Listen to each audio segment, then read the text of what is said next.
되신 줄 믿습니다. 오늘 본문의 말씀을 중심으로 해서요, 구원의 복음을 들고 라고 하는 제목으로 함께 말씀을 나누려고 합니다. 예수님이 이 땅에 오셔서 가장 먼저 하신 일이 뭘까? 예수님께서 공생애를 시작하시면서요, 40일을 금식하면서 기도를 하십니다. 40일 금식을 한다고 하는 거, 그거는 생명을 내어놓는 거예요. 제가 목회를 처음 시작을 하면서 금식하고 시작을 해야 되겠다.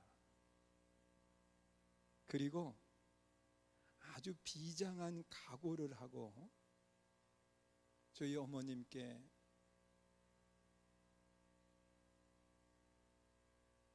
인사를 하고 그리고 금식 기도를 들어갔어요. 일주일이 지나요. 너무 견딜 수가 없는 거예요. 그리고 난 뒤에 하나님께서 환상 가운데 내게 응답을 해주셨어요. 내가 누군가를 업었는데 예수님께서 등을 두드려 주시면서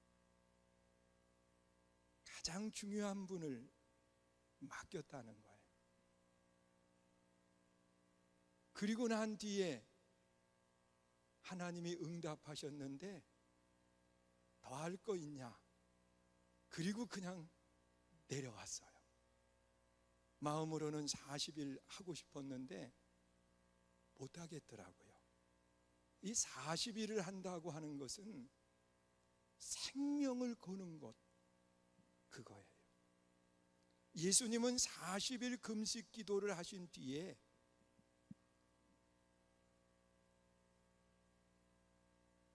사단으로부터 시험을 받았어요.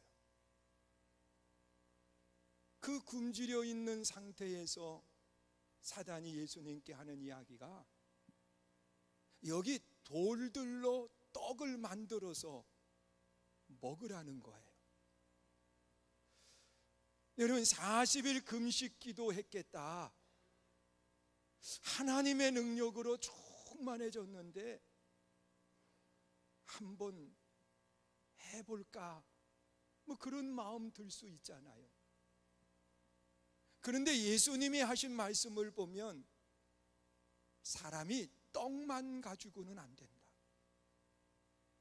하나님의 말씀으로 산다라고 말하면서 이 사단의 시험을 이겼습니다.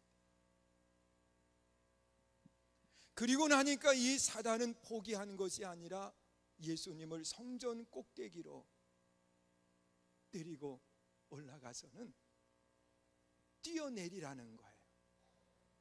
뛰어내리면 천사가 와서 사뿐히 받아서 땅에 내려놓을 테니까 뛰어내리라는 거예요.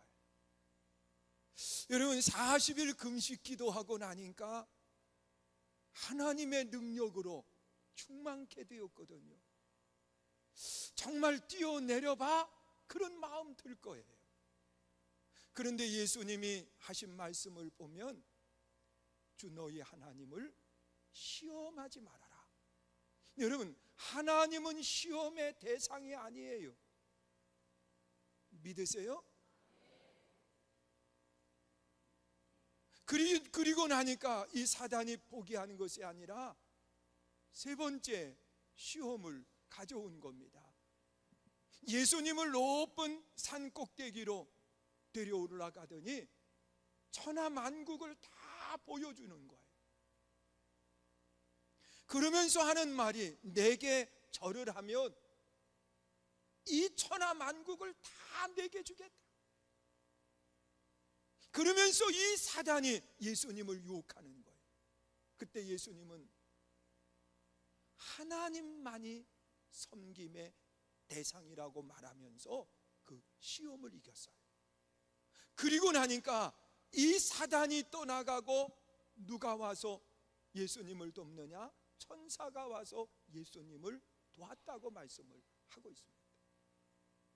그리고 난 뒤에 예수님은 가장 먼저 입을 열어 천국 복음을 전파했다, 그렇게 말씀을 해요. 여러분, 마태복음 4장 17절에 기록되어 있는 말씀을 보면 비로소 입을 열어 천국 복음을 전파했다. 여러분, 40일 금식 기도를 했어요. 또한 사단의 유혹을 이겼어요. 그리고 난 뒤에 예수님이 하신 그 일은 가르치는 것도 아니고 치유하는 것도 아니고 천국 복음을 전하는 것이라고 그렇게 말씀을 하고 있습니다. 예수님만 그런 것이 아니라 요한복음 3장에 나타나 있는 말씀을 보면 세례 요한이 입을 열어 가장 먼저 전한 것이 뭐냐? 회개하라, 천국이 가까웠느니라. 그러면서 회개의 복음을 전한 것이 세례 요한의 사역입니다. 또한 예수님께서 12명의 제자들을 뽑아서 훈련을 시키셨어요.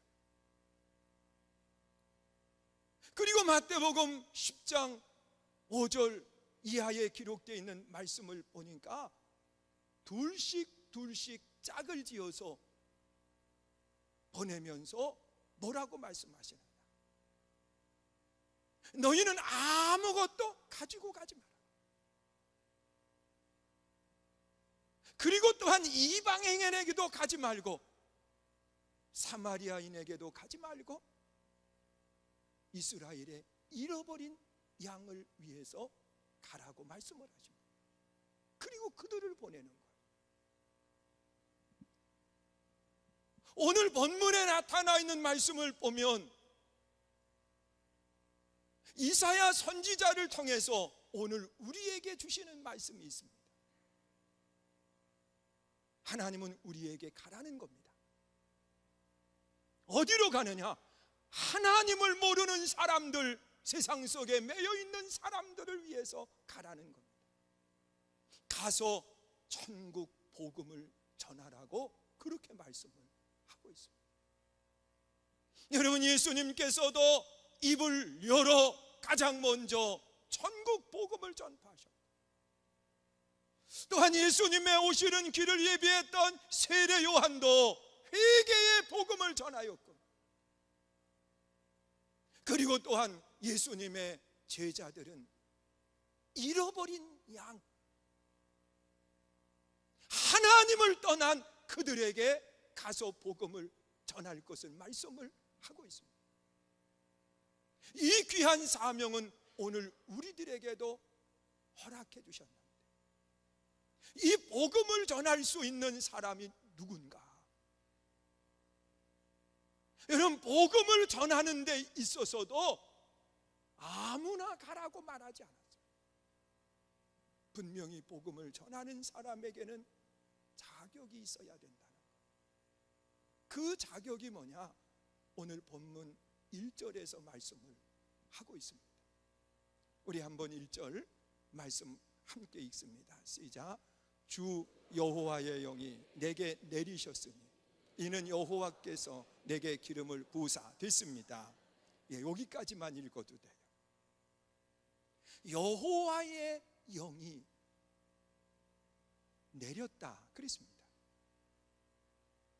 이 말은 하나님의 거룩한 성령을 받은 사람을 말하고 있습니다. 여러분, 사도행전 1장 8절에 보면 오직 성령이 너희에게 임하시면 그랬어요. 오직이라고 하는 말은 다른 것이 없다는 거예요. 내 힘으로 안 된다는 거예요. 다른 것으로는 안 된다는 거예요. 오직 성령이 너희에게 임하시면 너희가 권능을 받게 되는데, 그 권능을 가지고 예루살렘으로, 유다로, 사마리아로 땅 끝까지 복음의 증인이 되라고 말씀을 하고 있습니다. 누가 복음을 전할 수 있는 사람이 될 수 있느냐? 성령 받은 사람. 믿으세요? 성령이 내게 임한 사람. 여러분, 예수님은 12명의 제자를 뽑아서 3년 동안 함께 다니면서 훈련을 했습니다. 이 훈련받은 사람들이 예수님이 십자가에 달려 죽으실 때 아무도 예수님과 함께하지 않아요. 심지어 가장 많은 사랑을 받았던 베드로, 예수님을 3번씩이나 부인하는데 나중에는 저주하면서까지 예수님을 부인하고 예수님의 곁을 떠나가는 거예요. 이 베드로만 예수님의 곁을 떠난 것이 아니라 다른 제자들도 함께 갈릴리에 가서 고기를 잡은 거예요. 여러분, 복음 안에서 사람 낚는 어부가 되라고 했는데 3년 훈련을 받고 난 뒤에 다시 옛날로 돌아가서 고기 잡으면서 신세 한탄을 하는 겁니다. 이런 제자에게 부활의 예수님께서는 그들을 찾아가셔서 사랑을 부르시고, 그리고 그들에게 승천하시면서 부탁을 하신 게 있습니다. 너희는 예루살렘을 떠나지 말고 아버지가 약속하신 성령을 기다려라. 몇 날이 못 돼서 너희에게 성령이 임할 것이라고 말씀을 하셨습니다. 이 말씀대로 흩어졌던 제자들이 함께 모였는데 마가의 다락방에 120명의 성도들이 모이는 겁니다. 이 120명이 모여서 함께 하나님 앞에 기도할 때에 하늘에서 불에 혀같이 갈라지는 성령이 임하게 돼요.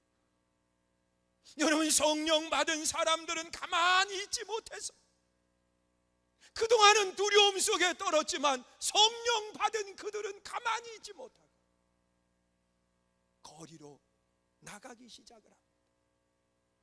그리고 만나는 사람에게마다 예수가 그리스도임을 증거하기 시작을 합니다. 너희들이 십자가에 못 박은 예수가 기다리던 메시아라고 전할 때에 그들은 가슴을 찢으면서 어찌할꼬, 우리가 어떻게 하면 영생을 얻을 수 있느냐, 그러면서 하나님께 나오는 놀라운 기적의 역사들이 일어납니다.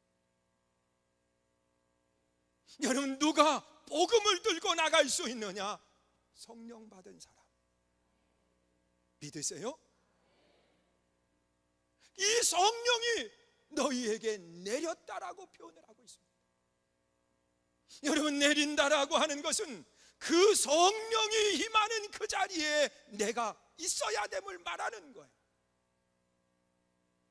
예수님의 제자들에게 예수님께서 말씀하신 것처럼 성령이 임하는 그 자리, 예루살렘을 떠나지 말라고 말씀하신 것처럼 오늘 우리가 하나님의 성전에서 성령 충만함을 받게 된다는 거예요.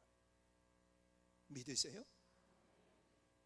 그리고 또한 누가 복음을 전할 수 있느냐? 기름 부음을 받은 사람이라고 말하고 있어요.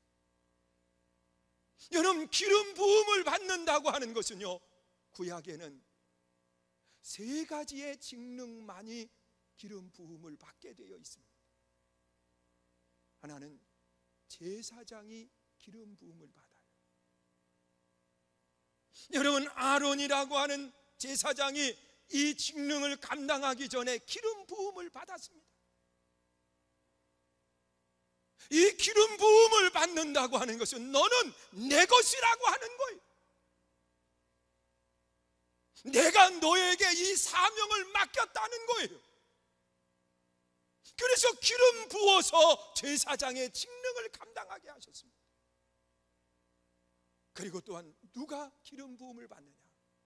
왕이 기름 부음을 받습니다. 여러분, 사울이라고 하는 왕은 그는 잃어버린 아버지의 나귀를 찾아서 헤매고 있을 때 하나님이 이 사울을 불러서 그에게 기름 부어 왕을 삼았습니다. 그가 기름 부음을 받기 이전의 모습은 보잘것없었어요. 초라했어요. 그러나 그가 기름 부음을 받고 난 뒤에 하나님의 영이 임하였고, 그리고 예언자들과 함께 예언하는 무리 속에 함께하는 모습을 찾아보게 됩니다. 왕으로 기름 부음을 받고 난 뒤에 하나님의 거룩한 영이 임하고, 그리고 하나님의 거룩한 영이 임한 그는 하나님의 큰 일을 행하는 아름다운 역사가 일어났습니다. 물론 불순종하고 세상으로 나아갔을 때 모든 것을 잃어버리게 되지만, 하나님의 영이 임했을 때 하나님의 거룩한 반열에 참여하게 돼요. 여러분, 다윗도 마찬가지예요. 다윗은 그 위로 7 형제들이 있었습니다. 이 사무엘이 이새의 집으로 기름 부어 왕을 삼으려고 할 때 그 위에 있는 형들은 다 왕이 되기 위해서 사무엘이 선지자 앞으로 나갔지만, 다윗은 혼자 냄새나는 양을 돌보고 있었습니다. 보잘것없었지만 그를 불러서 기름을 부으니까 그가 왕이 되어서 귀한 직능을 감당하는 모습을 찾아보게 돼요. 여러분, 또한 선지자가 기름 부음을 받는 겁니다. 하나님이 기름 부어 선지자로 세우면 하나님이 그의 입술에 말씀을 주셨고, 그 말씀을 전할 때 그대로 이루어지는 역사가 일어나는 거예요. 자, 이렇게 누가 기름 부음을 받느냐? 제사장, 왕, 선지자. 그런데 오늘 이 본문 속에 나타나 있는 말씀을 보니까 복음을 전하는 그 사람에게 기름 부음의 역사가 일어난다는 거예요. 오늘 여러분 한 분 한 분은 다 하나님께서 기름 부어서 하나님의 자녀요, 하나님의 백성 되게 하셨습니다. 여러분, 우리는 이야기합니다. 만인 제사론을 말합니다.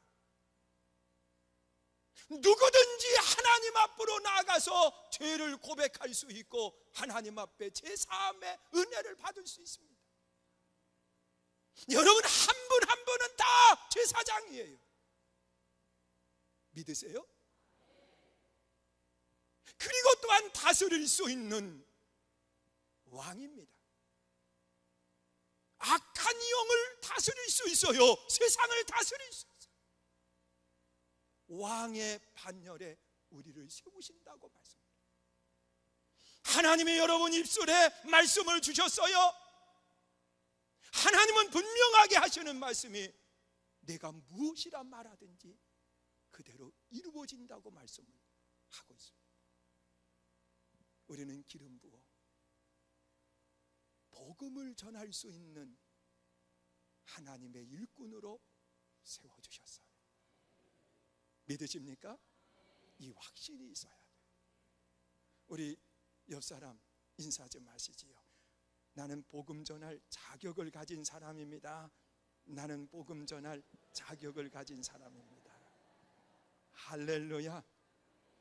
다시 얘기하세요. 그런데 왜 안 합니까? 얘기해요. 그런데 왜 안 해요? 여러분, 자격증을 가지고 묻어만 두면 안 돼요.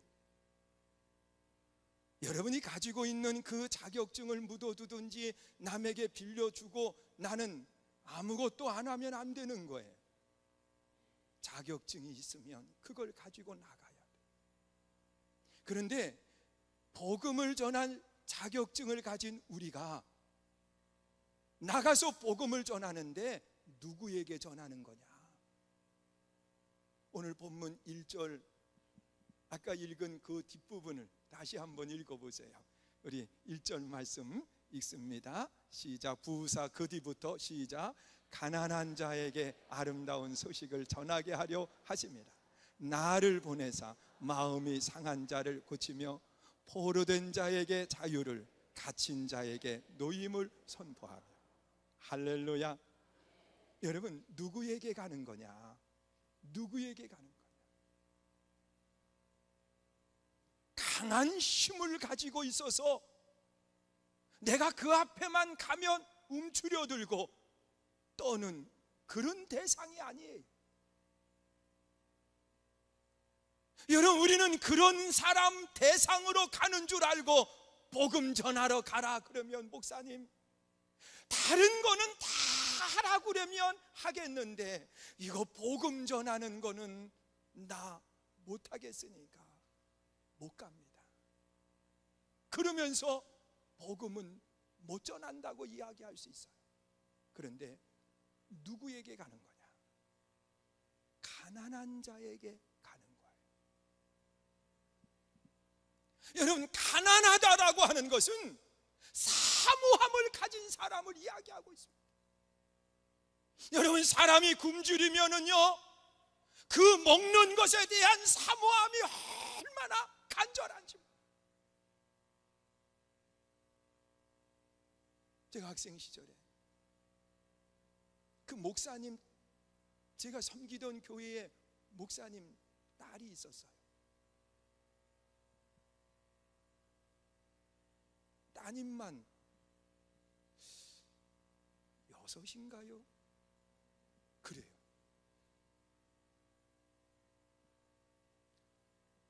근데 그 교회에서 신년이 되면 3일 금식을 무조건 시키신 거예요. 그 목사님은 40일 금식 기도를 하셨어요. 사모님은 툭 하면 금식하시는 분이에요. 근데 이 딸들까지 다 금식 기도를 시켰는데 그 꼬마 아이가 이틀 금식하고 난 뒤에 엄마에게 사정하더라는 거예요. 밥 한 톨만 달라고.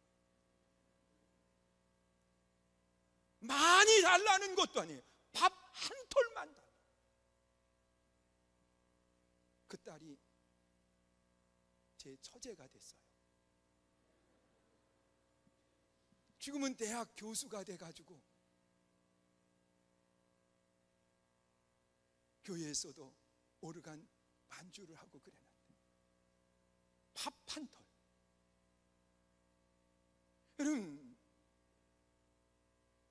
이 굶주린 사람은요, 밥 한 톨만이라도 사모하는 거예요. 바로 우리가 가는 대상자는요, 우리가 복음을 전할 때 핍박만 하고 내쫓기만 하는 사람들이 아니에요. 가난한 자처럼 사모함을 가진 사람이 우리가 복음을 전하는 대상자예요.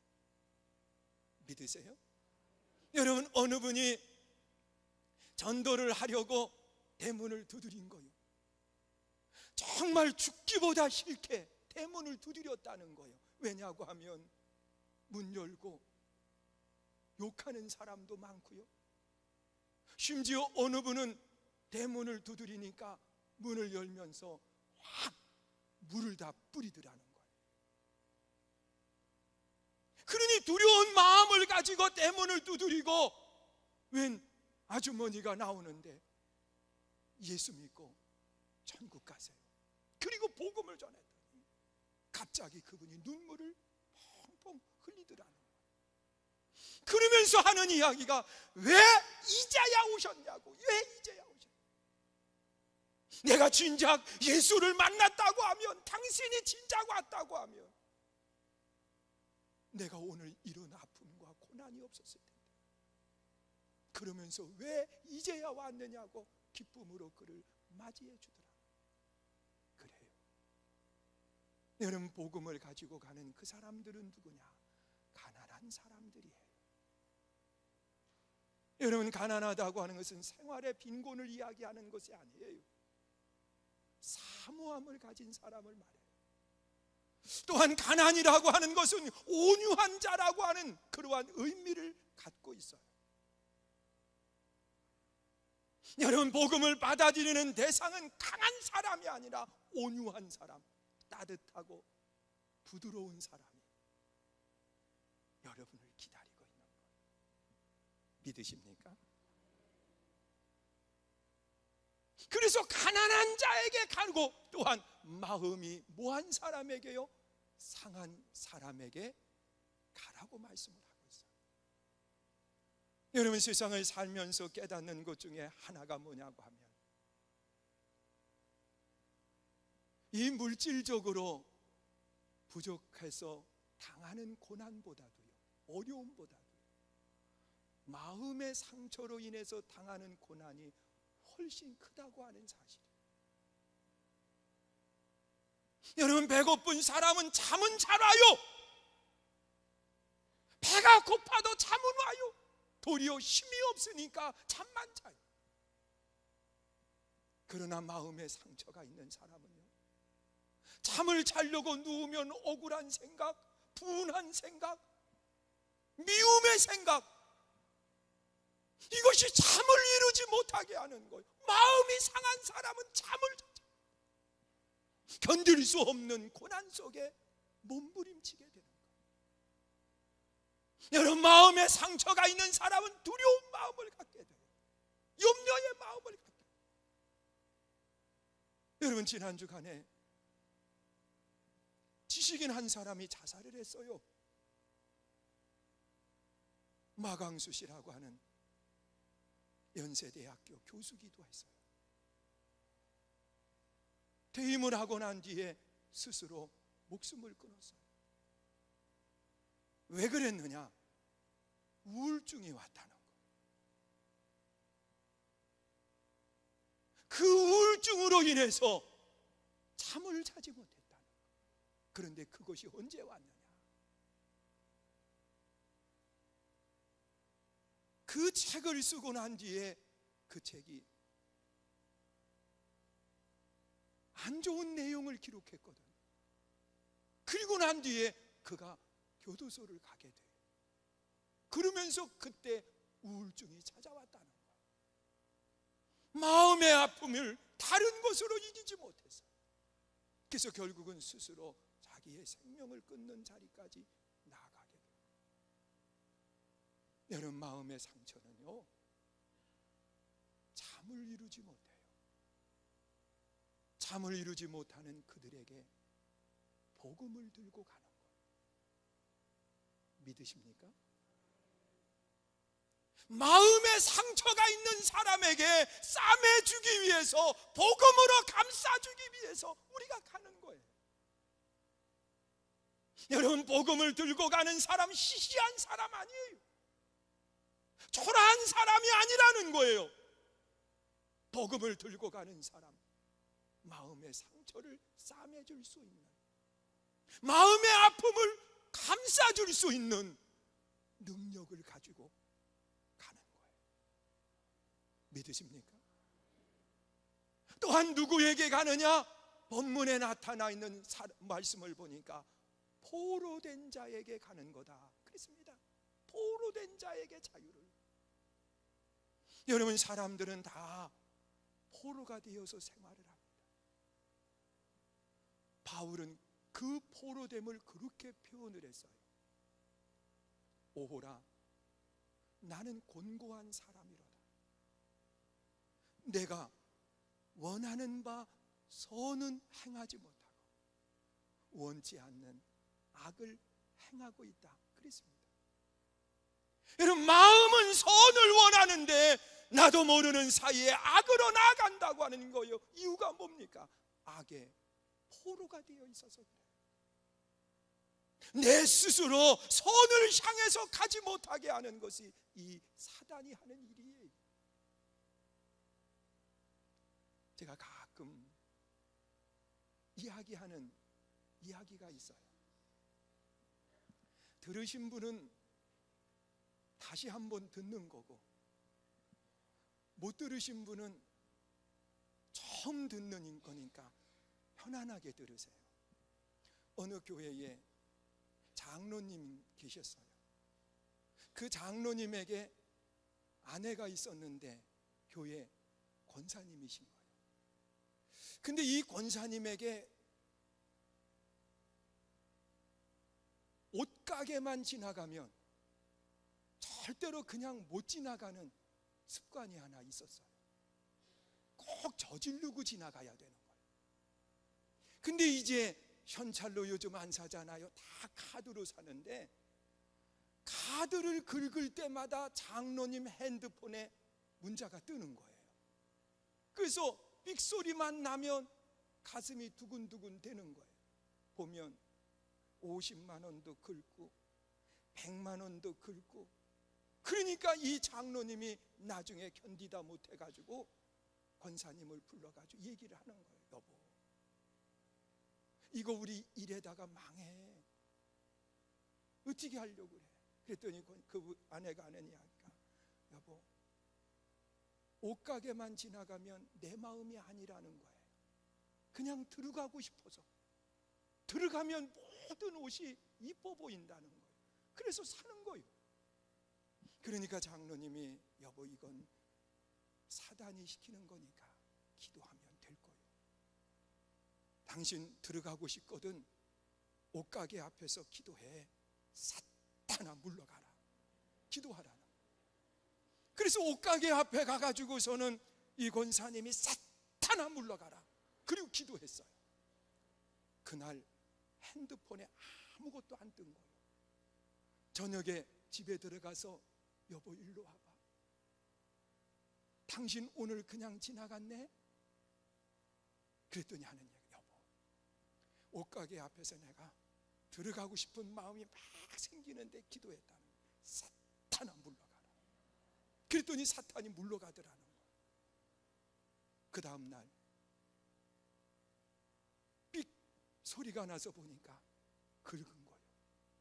집에 들어가자마자, 여보 일로 와봐. 왜 그랬냐 그랬더니, 기도하라고 그랬잖아.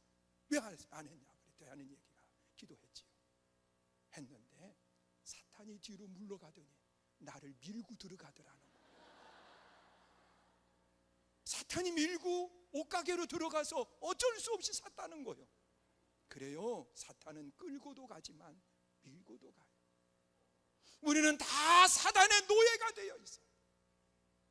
내가 원하는 선은 행하지 못하고 원치 않는 악을 행하면서 생활하는 거예요. 복음을 들고 그들에게 가는 거예요. 매여있는 그들에게 자유를 주기 위해서 그들에게 가는 것이 복음이에요. 믿으세요? 그리고 또한 이 복음을 누구에게 들고 가는 거냐? 슬픔을 만난 사람에게 이 복음을 들고 가는 거라는 거예요. 여러분, 사람들은 살면서 나름대로 다 눈물이 있어요. 슬픔이 있어요. 어느 사람은 건강 때문에 눈물을 흘려요. 어느 사람은 자식 때문에 눈물을 흘려요. 다 눈물을 흘리면서 생활하는 거예요. 그 눈물을 기쁨으로 바꾸어 주는 것이 뭐냐? 복음이에요. 믿으십니까? 여러분, 이사야 선지자는 이야기하고 있어요. 복음을 들고 갈 수 있는 사람의 자격이 있다. 그 사람은 누구냐? 성령이 임한 사람이라는 거예요. 믿으십니까? 또한 성령으로 기름 부음을 받은 사람이라는 거예요. 하나님이 구별해 세웠다는 거예요. 하나님께서 특별히 뽑으셨다는 거예요. 그래서 누구에게 가는 거냐? 여러분, 가난한 사람, 사모함을 가진 사람에게 가는 거예요. 누구에게 가는 거냐? 마음에 상처가 있는 사람에게 가는 거예요. 누구에게 가는 거냐? 매여 있는 사람, 갇혀 있는 사람에게 가는 거예요. 마음에 슬픔이 있는 사람에게 가는 거예요. 그러게 우리는 자신 있게 가야 돼요. 망설이지 말고 우리가 복음의 증인되기 위해서 가는 일꾼이 되시기를 주의 이름으로 축원합니다. 그러면서 본문에 나타나 있는 말씀을 보니까 이 복음을 전하는 사람에게 하나님이 약속하신 복이 있습니다. 그 복이 뭐냐? 하나님의 영광이 되는 복이다 그랬습니다. 여러분, 사도행전 10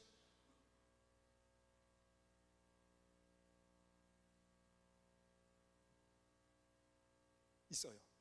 잊어버렸어요. 요한복음 13장, 죄송해요. 요한복음 13장 32절 말씀에 보면 하나님께 영광을 돌리는 사람, 하나님이 영광을 받으시고 하나님이 영광을 받으시면 다시 그 영광을 우리에게 주신다고 그랬어요. 주시는데 언제 주시느냐? 곧 주신다. 그렇게 말씀합니다. 여러분, 복음을 들고 가는 사람은 하나님께 영광을 돌리는 사람이요. 믿으십니까? 그 영광을 돌리면 하나님이 다시 우리에게 영광을 주신다고 그랬어요. 영광을 주신다고 하는 것은 나를 보배롭게 여겨주신다는 거예요. 나를 존귀한 사람 되게 해주신다는 거예요. 누구에게요? 복음을 전하는 사람. 그리고 복음을 전하는 것은 뿌린 것을 거두는 거예요. 영혼을 구원하는 것은 새 생명을 얻는 거예요. 그 새 생명을 얻는 사람에게는 영원한 생명을 선물로 주시는 겁니다. 여러분, 새 생명을 얻을 때 기쁨이 얼마나 큰데요. 오늘 새벽 4시가 조금 넘어서 문자가 왔어요. 엄마, 진통이 왔어요. 그러면서 진통이 왔다는 거예요. 뭔 얘기인지 잘 모르죠. 그래서 일어난 뒤에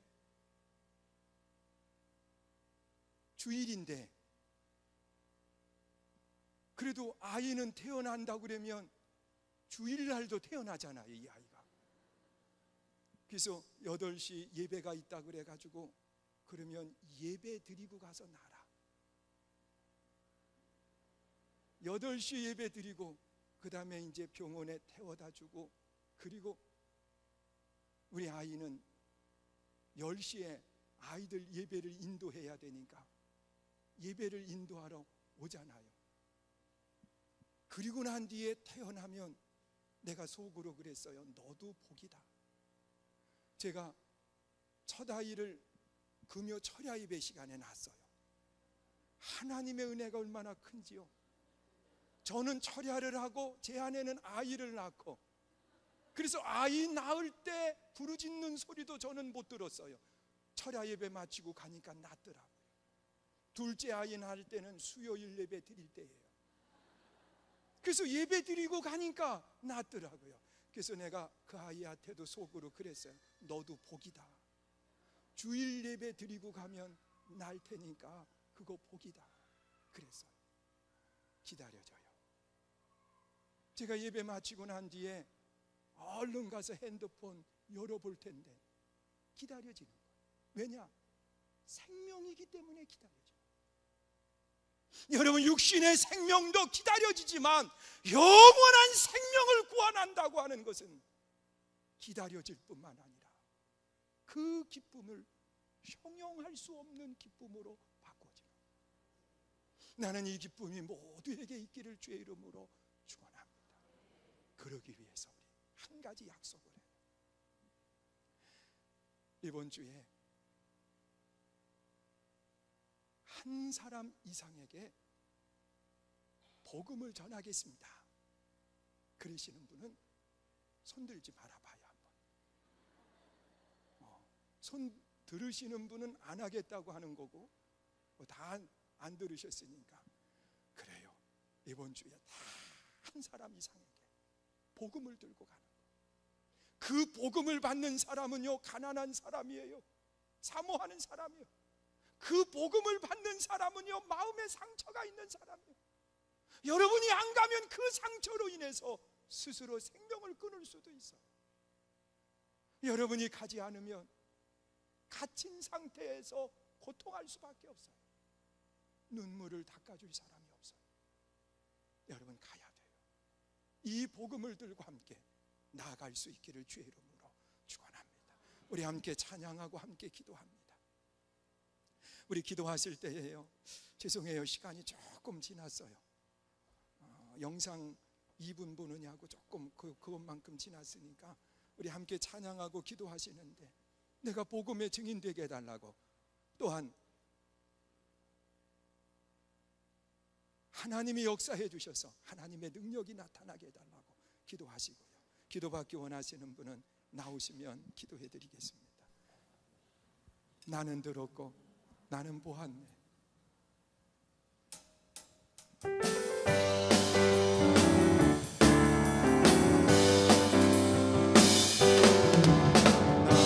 나는 들었고